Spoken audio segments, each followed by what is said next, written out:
السرعه في الصلاه. استغفر الله. السرعه في الصلاه يعني ما يعطيلهاش وقت. نعم، السرعه في الصلاه أنا معك 100% والله. ما شاء الله. تفضلي. إذا السرعة في الصلاة، الرسول صلى الله عليه وسلم قال: أتعلمون من السارق في الصلاة؟ قلنا لا يا رسول الله. قال: هو الذي لا يتم لا ركوعها ولا سجودها. حقيقة هذا الناس بزاف يديروها، يعني في سبحان ربي الأعلى مثلا في السجود ما يديرش الجلسة بين السجدتين، سبحان ربي الأعلى سبحان ربي الأعلى، ويزيد يطلع غير راسه ويعاود يرجع.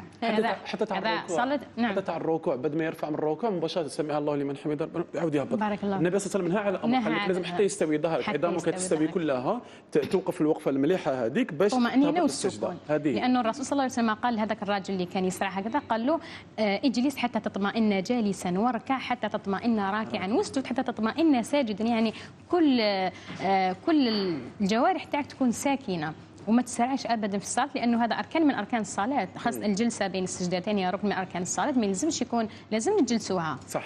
نقول سبحان ربي الاعلى الاولى، ثم نجلس وندعي هذاك الدعاء: اللهم اغفر لي وارزقني وارحمني، ثم نزيد نعاود نرجع. هذا امر. والامر الاخر، الرسول صلى الله عليه وسلم الرجل اللي كذلك شافه يسرع قال له: ارجع فصلي فانك لم تصلي. يعني هذه ما هيش صلاه.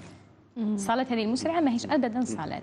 وكذلك يوجد في رجل يعني صلى 60 سنة أو 40 سنة، قال ولم ترفع له صلاة. سبحان الله. صلاة وحده ما قبلهاش ربي.